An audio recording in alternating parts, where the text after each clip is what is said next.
Onlar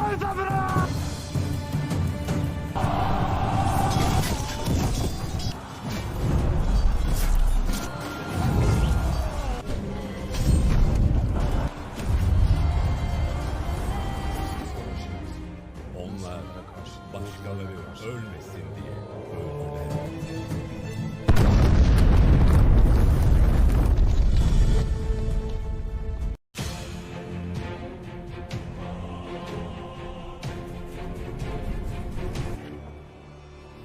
Sende şer tükenmezdi. Bizde de er tükenmez.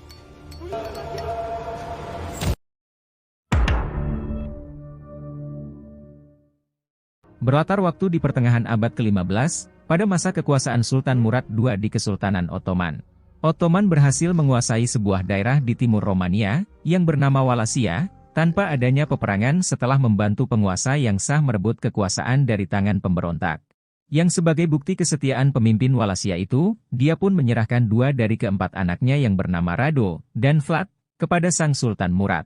Yang alih-alih menjadikan keduanya tawanan, dia justru mengirimkan kedua anak itu bersama putranya sendiri, Pangeran Mehmed, ke Edirne, untuk mendapatkan pendidikan. Berada di Edirne, sang adik, Rado, tumbuh menjadi anak yang cerdas dan tekun yang kemudian memeluk Islam, sementara sang kakak Vlad, tumbuh dengan sifat iri dengan sang adik yang selalu mendapat pujian, pemarah, sombong dan hobi membunuh binatang kecil, yang bahkan burung milik sang Pangeran Mehmed pun pernah dia remas sampai tak bangun lagi.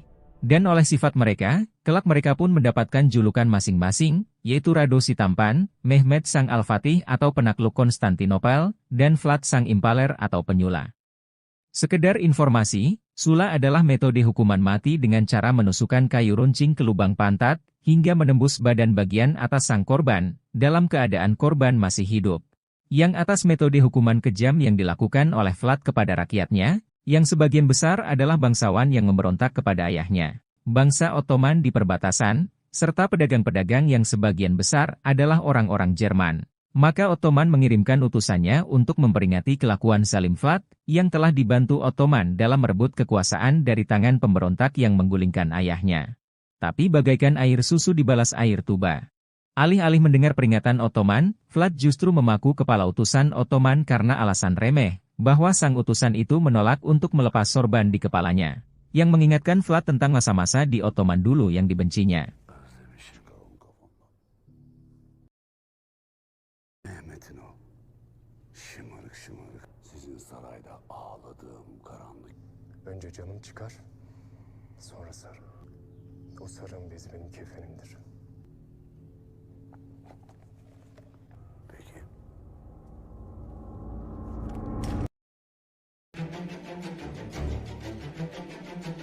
Çok sevdiğin sarığından bir daha hiç ayrılmayacaksın. Sende şer tükenmezdi. Bizde de er tükenmez. Yang tidak perlu waktu lama hingga berita yang menimpa utusannya itu sampai kepada sang sultan.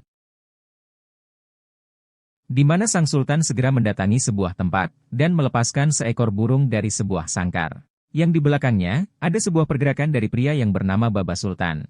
Ini orangnya. Yang diperintahkan oleh sang sultan, untuk mengirimkan para delular Utsmani, untuk menghukum penghinaan yang dilakukan oleh sang Vlad III, Drakul. Osmanoğlu mülkünün deli evlatlarına haber ile. Vazife sendedir. Hakanımızındır.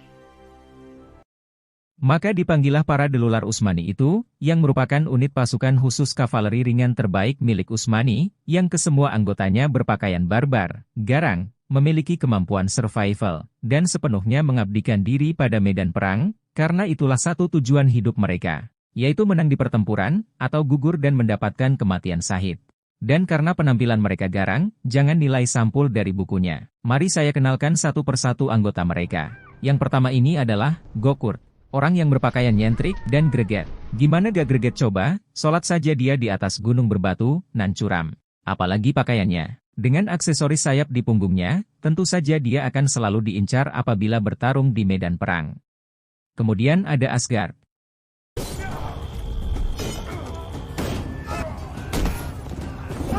Suskun.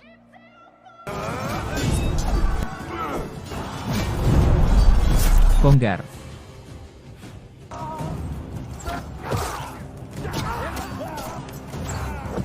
hukuman. Uyuyanlar uyansın. Gardas, Mubaris, serta yang terakhir dan termuda, Aziz.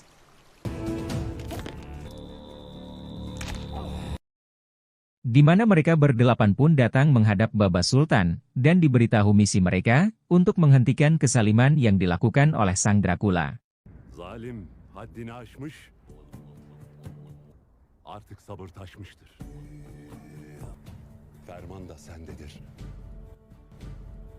Emir de. Zulmün cezasını tez verin.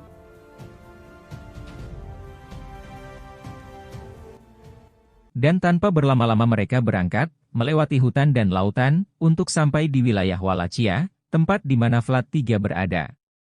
Yang di tempat berbeda, seorang alkemis atau ahli meracik obat sedang diperintahkan oleh Vlad untuk membuat senjata biologis dengan tikus yang diberi makan daging orang sakit, untuk menghancurkan Konstantinopel beserta Kesultanan Ottoman. Tapi karena tikus percobaan habis, prajurit Vlad pun diperintahkan untuk mencari apa yang dibutuhkan dengan mendatangi desa miskin berpenyakit.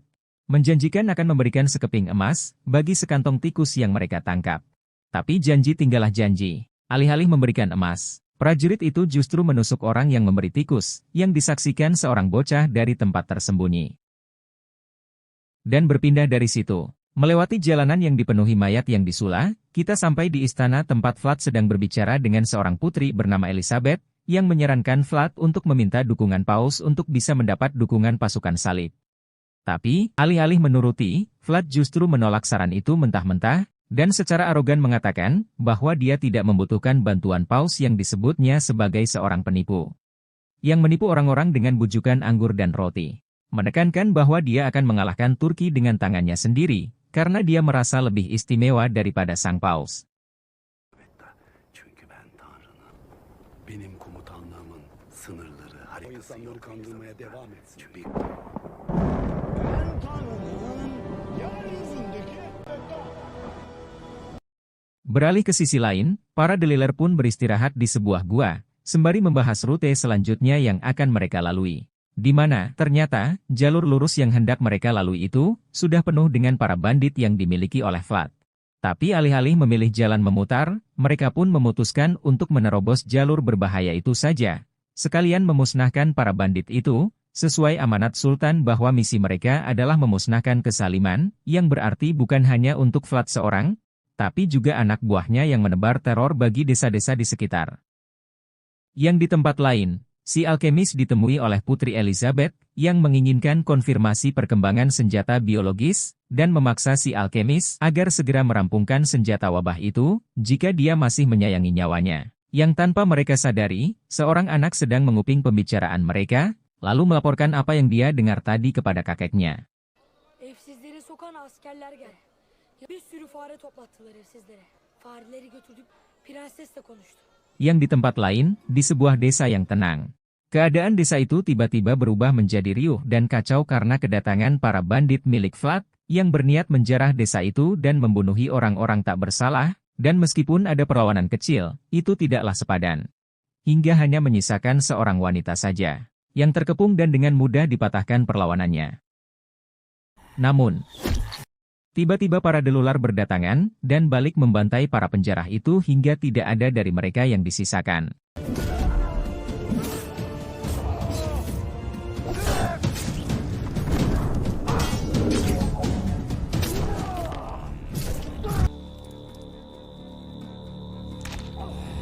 Di mana Suskun pun diperintahkan untuk mencari apabila ada penduduk yang selamat, sementara Mubaris mencoba menenangkan gadis yang bernama Alaka, yang baru kehilangan ayah angkatnya. Bacım ağlama. Cennete gitti o. Ölüp giden dünyanın şerrinden kurtulmuştur. Hem senin atan şehit oldu. Allah bize de nasip eder inşallah. Sementara di sisi lain, Suskun menemukan bayi yang ibunya telah meninggal, dan teringat peristiwa masa lalunya. Ketika dia menyaksikan ibunya yang sekarat dibunuh oleh seorang pria yang mendengar teriakan minta tolongnya, yang semenjak saat itu, dia menjadi trauma, dan tidak bisa berbicara lagi. Kembali ke kenyataan, Suskun pun membawa bayi itu ke hadapan teman-temannya, yang tanpa mereka sadari, seseorang tengah mengintai mereka. Wow cantik. Maaf. Yang di tempat lain, si embah dari bocah tadi pun menemui seorang pendeta bernama Vikaris, dan memberikan secarik kertas, yang mampu membuat pendeta Vikaris tertegun, setelah membacanya. Dan berpindah ke tempat para Deliler, singkat cerita mereka pun melanjutkan perjalanan dengan membawa Alaka, dan sang bayi. Di mana mereka pun berhenti untuk meminta susu dari pengembala kambing. Di mana Alaka dan Asgard saling berbincang, dan Alaka pun menjelaskan bahwa dia tidak mempunyai tempat tujuan setelah ayah angkatnya itu telah tiada, dan menyadari apabila Asgard sadar akan kalung salib miliknya. Tapi segera ditenangkan Asgard, bahwa dia menghormati kepercayaan Alaka. Leküm dinikum veliye din. Benim dinim bana. Senin dinin sana. Menyarankan Alaka agar pergi ke Kesultanan Ottoman saja, karena di Ottoman toleransi untuk setiap pemeluk agama dijamin oleh sang sultan, sehingga Alaka sendiri tidak perlu menyembunyikan kepercayaannya. Di mana percakapan mereka terhenti karena Alaka segera pergi menemui Suskun yang salah meminumkan sang bayi, dan menggantikannya untuk memberi minum susu sang bayi. Dan di tempat lain lagi, ternyata ada satu orang penjara yang selamat, setelah berhasil kabur dari para Deliler. Namun seolah masuk ke kandang singa setelah lepas dari kandang buaya, dirinya justru mendapat kemarahan Vlad, dan dihantamkan ke meja berkali-kali setelah melaporkan bahwa pasukan penjarahnya telah dihabisi oleh orang-orang misterius. Kembali ke para Delular, mereka pun sampai di perkemahan para Yahudi yang sedang mengadakan pesta pernikahan, di mana mereka pun disambut dan diterima oleh orang-orang Yahudi itu, tanpa banyak pertanyaan.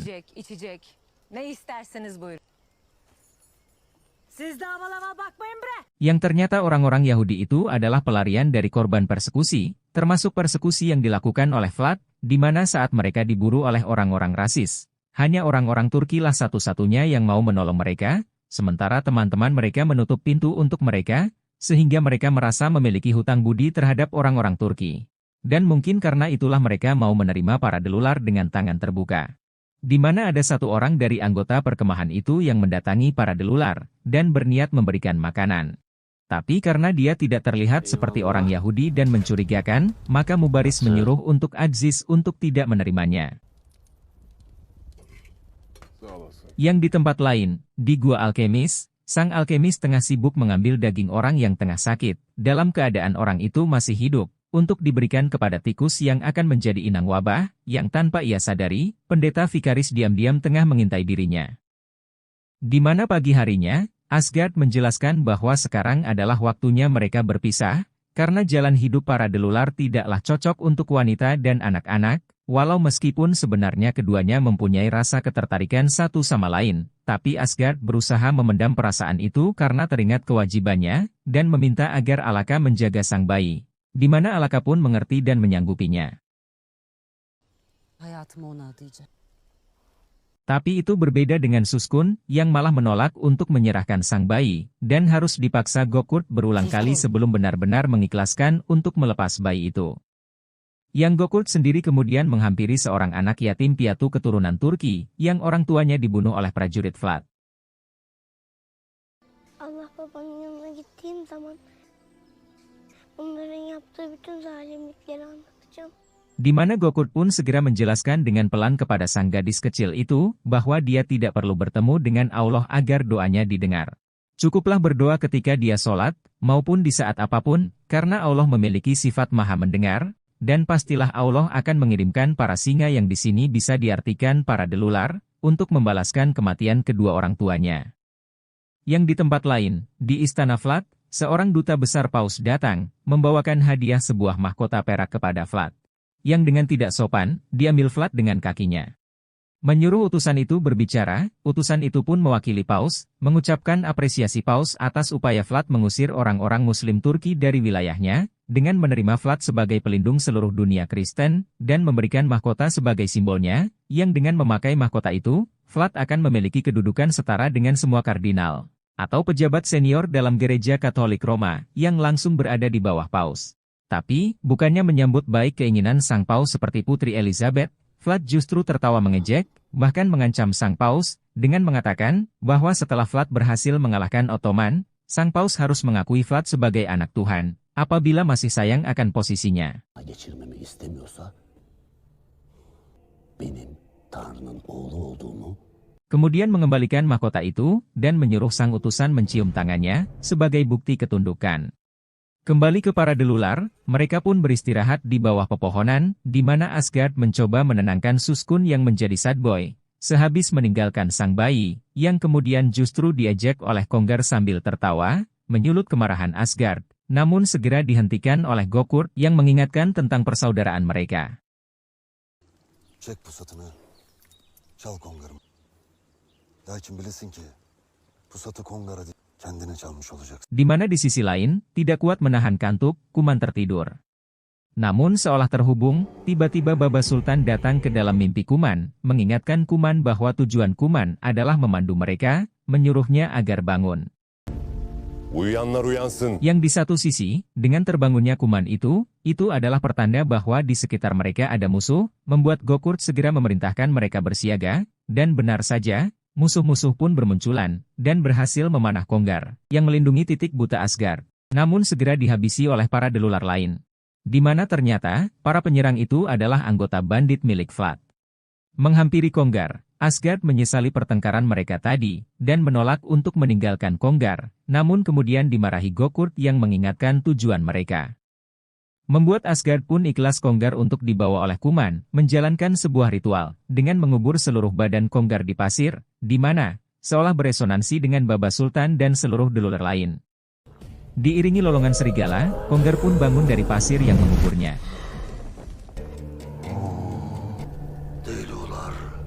Yang keesokan paginya, para delular pun sudah semakin dalam ke wilayah Wallachia, di mana mereka pun mampir dulu di sebuah warkop, dan menarik perhatian semua orang di dalamnya, termasuk pegulat yang ada di atas ring, yang memprovokasi mereka dengan sarkas dan hinaan yang ditujukan kepada mereka,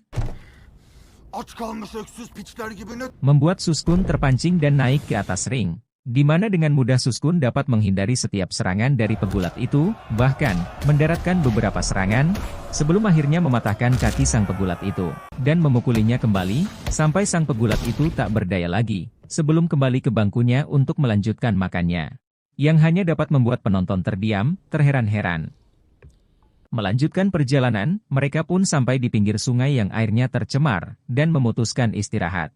Di mana Mubaris pun kemudian menyuruh Aziz untuk mencari air bersih yang dapat diminum, yang kemudian Aziz sampai di tempat air bersih berada, yang tiba-tiba Aziz merasakan keanehan dan dengan refleks menodongkan pisaunya ke leher orang yang berada di belakangnya, yang ternyata adalah orang yang sama dengan orang yang memberinya minum kemarin malam, yang beralasan memiliki tempat tujuan yang searah. Namun tiba-tiba, para bandit Vlad bermunculan menyergap Aziz dari balik bebatuan, dan meskipun Aziz berhasil membuka serangan, tiba-tiba dia dipukul dari belakang oleh orang yang ia todong tadi, yang ternyata sekomplotan dengan para bandit itu.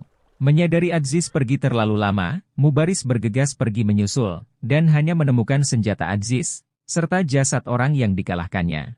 Di mana ia pun menyalahkan dirinya sendiri yang tadi menyuruh Aziz pergi seorang diri, untuk mencari sumber air. Namun segera ditenangkan Gokurt, menyampaikan bahwa Aziz masih hidup, dan masih ada kemungkinan mereka dapat menyelamatkannya.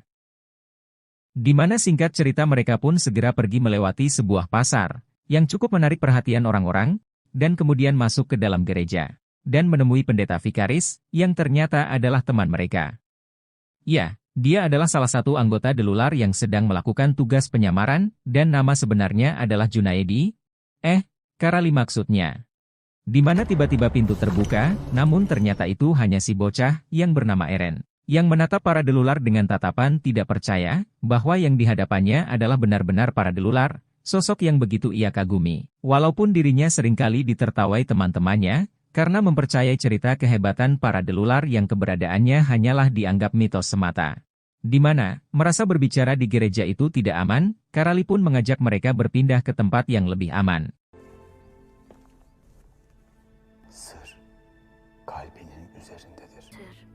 Kalbimin üzerindedir. Yang di tempat berbeda, kini Aziz tengah diikat dan diinterogasi oleh Vlad dan mata-matanya, yang itu seolah percuma, karena meskipun mendapat siksaan yang mengerikan dengan metode potong jari, Aziz tetap bersikeras tidak mau untuk membuka mulutnya. Dan kembali ke para delular, mereka pun diberitahu Karali sebuah jalan rahasia menuju penjara Aziz, apabila mereka mau menyelamatkannya. Walau ada satu permasalahan lagi, yaitu sebuah senjata wabah yang dikembangkan oleh si alkemis. Di mana mereka pun setuju untuk membagi tugas, untuk para delular akan pergi ke jalur rahasia itu, sementara Karali akan ditugaskan untuk memusnahkan senjata wabah itu sendiri, di mana mereka pun saling memberikan keridoan masing-masing. Hakkını helal et. Hakkım sana. Sen de bana hakkını helal olsun. Allah yüreğine de, bileğine de zeval vermesin. Evelallah. Bir damla suyla geldik. Öyleyse kazamız mübarek, Hızır yoldaşımız olsun.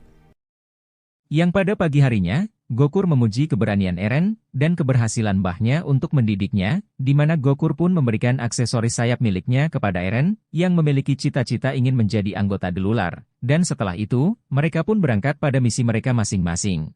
Di mana Karali pun sampai di laboratorium gua alkemis, namun tidak menemukan seorang pun, yang itu memudahkan misi dia, yang dengan segera menabur bubuk mesio, kemudian meledakkan tempat itu.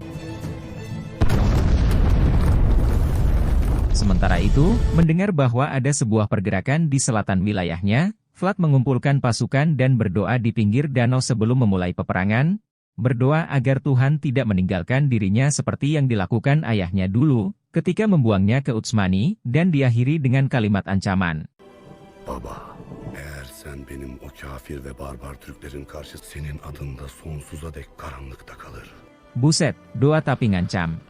Yang setelah itu, pasukan besar Vlad pun bergerak, bertemu dengan para delular yang melihat Aziz telah babak belur penuh luka di sekujur tubuhnya, tapi masih bisa tertawa. Beralih melihat pasukan besar yang dimiliki oleh Vlad, jumlah pasukan itu sama sekali tidak menggentarkan hati para delular, tapi justru menambahkan semangat mereka, karena mereka tahu, disinilah mereka akan mewujudkan tujuan mereka. Gaziler, dem, şehadet vaktidir. Di mana mereka pun kemudian mengucapkan sumpah mereka. Bertepatan dengan kedatangan Konggar yang telah sembuh. Yeminler! Yeminler! Sancağımı yedektim! Taçlıların tacını! Başlıların başını ezmeden! Yolbaşı Vali Osman! Baş tacım! Muhammedül Emin'dir! Cümle zalimler! Yeminler! Yeminler! Yang kemudian dibalas oleh Vlad dengan mengeksekusi Aziz di depan mata mereka. Yang tentu membuat para delular murka, dan memulai serangan. Di mana ternyata, Vlad telah menyiapkan jebakan berpeledak untuk menghancurkan mereka. Yang tanpa Vlad tahu, bahwa apa yang dia persiapkan itu sebenarnya tidaklah cukup, untuk menghentikan keganasan para delular, yang kini sudah didukung oleh pasukan utama mereka yang berhasil menyusul, dan langsung terlibat bentrokan dengan pasukan yang dimiliki oleh Vlad. Di mana kebrutalan segera terjadi di medan perang dengan pasukan kavaleri saling menusukkan tombaknya ke lawan mereka. Juga pasukan pejalan kaki yang dengan sengit berusaha menghabisi masing-masing musuh di hadapan mereka. Termasuk juga para delular yang menunjukkan kebolehan kemampuan perang mereka.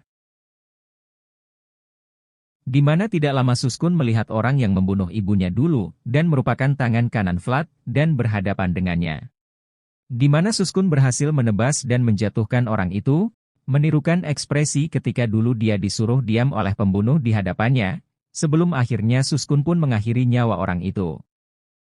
Yang di sisi berbeda, Gokul menemukan keberadaan Vlad dan berhadapan dengannya. Sementara itu, Mubaris sendiri kini berhadapan dengan si mata-mata Vlad yang menangkap dan menyiksa Aziz, di mana dia dengan mudah dapat menebas si mata-mata itu, lalu mengalahkannya. Dan kembali ke sisi Gokul, pertarungan sengit terjadi di antara keduanya. Di mana kemampuan bertarung Vlad yang mendapatkan pendidikan yang sama dengan Sultan Mehmed cukup membuat Gokul kerepotan. Sebelum akhirnya, Gokul pun berhasil mendaratkan serangan kepada Vlad, dan menusukkan pedangnya menembus badannya. Dan walau sudah terluka parah, bahkan sekarat seperti itu, Vlad masih bisa menyalahkan Bapa atas kekalahannya. Lah, siapa suruh? Doa kok maksa. Lanjut dah, menebaskan pedangnya, Gokul mengakhiri kekejaman Vlad sang penyula. Di mana singkat cerita perang pun selesai, dan Suskun kini sudah dapat berbicara lagi, setelah mengalahkan orang yang membuatnya trauma.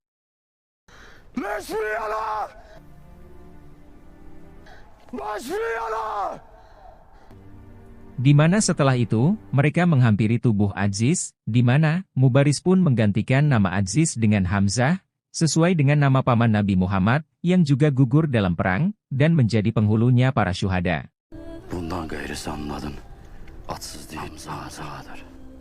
Dan membawa mereka yang gugur dalam perang, mereka pulang kembali ke Ottoman.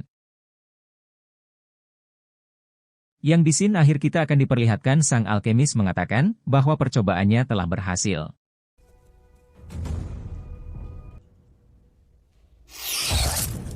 Selesai. Sebenarnya film ini cukup bagus, tapi seperti serial sejarah Netflix pada umumnya, scene-nya pasti selalu berulang. Ya, mungkin itu untuk menghemat budget juga sih. Tapi semua itu cukup tertutupi dengan musik yang menurut saya cukup epik, dengan ada nuansa musik ala Mongol. Well, cukup segitu yang dapat saya utarakan. Jangan lupa tetap dukung Kasih Tahu Film dengan cara subscribe, share, tetap jaga kesehatan, dan sampai jumpa di video selanjutnya.